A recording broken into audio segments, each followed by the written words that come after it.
Soy Pablo Antonio, pertenezco al equipo de servicio de IAPM y hoy vamos a reflexionar acerca de la unidad de la Iglesia. La unidad de la Iglesia desde la perspectiva de una estrategia. Para eso voy a usar el texto que está en el libro de Juan, capítulo 17, verso 23.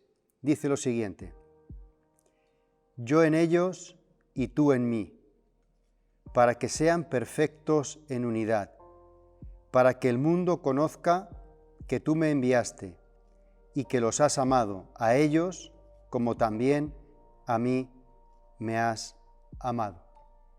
Jesucristo aquí plantea el tema de la unidad como una estrategia, de tal manera que esa estrategia provee al mundo el conocimiento de Jesucristo por una parte y el amor de Dios por otra.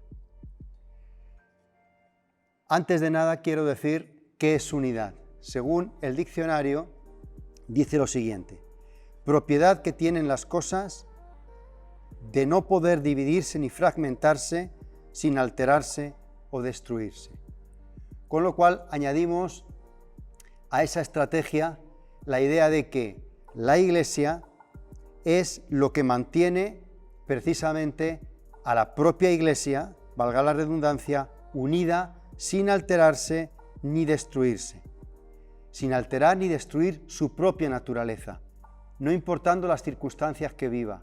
En cualquier momento la Iglesia es inalterable e indestructible, siempre que permanezca en unidad. Hay dos tipos de unidad, tenemos que saber. Uno, la unidad natural, y otro, la unidad espiritual o celestial. La natural es fácil entender. Es un acuerdo externo con una persona o con un grupo de personas, en base a formar una alianza con causas comunes. Por ejemplo, alguien nos cae bien, tenemos los mismos gustos, nos gusta el mismo equipo, etc. Y nos unimos en base a eso. También como organización, una sociedad, una corporación, un sindicato, un club social, un partido político, cualquier otro grupo de interés, en lo natural conforman la unidad, se juntan, se unen y son uno. Pero la unidad de la Iglesia es distinta. ¿Por qué? Porque la unidad de la Iglesia no es unirnos, sino ser unidad. Aunque pudiera parecer un tanto extraño lo que estoy diciendo, intentaré explicarme. La unidad espiritual es una estrategia no diseñada por humanos. Mientras en la natural nosotros tomamos la iniciativa y el acuerdo de poder estar unidos, la unidad espiritual no depende de nosotros. No está diseñada ni por nosotros, ni nosotros podemos hacer algo con ella. La unidad de la Iglesia, de la que Cristo está hablando aquí en este texto, es única y yo diría eterna. No es, como acabo de decir, como una corporación, como un sindicato, como un partido político. Eso es terrenal, pero la unidad de la Iglesia es espiritual, viene de lo alto. No nació en nosotros y por lo tanto es una unidad sobrenatural.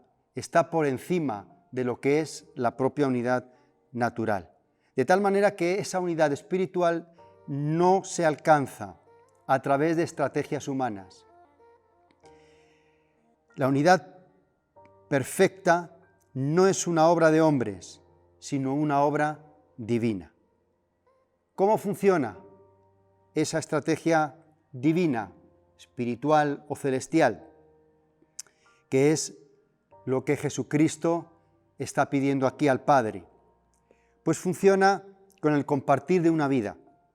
Versículo 23, que acabo de leer, dice: yo en ellos y tú en mí, para que sean perfectos en unidad. Señor Jesucristo no solo quiere que nos relacionemos, por ejemplo, como hermanos, en la Iglesia, sino que seamos uno con ellos, que es distinto.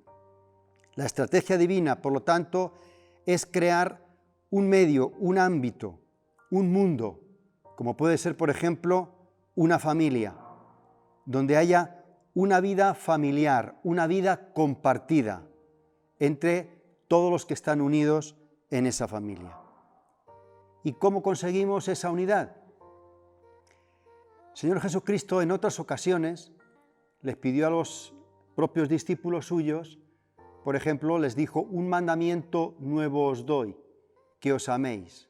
Es decir, cuando Él va a hablar del amor, Él manda, Él pide un mandamiento, hacer algo.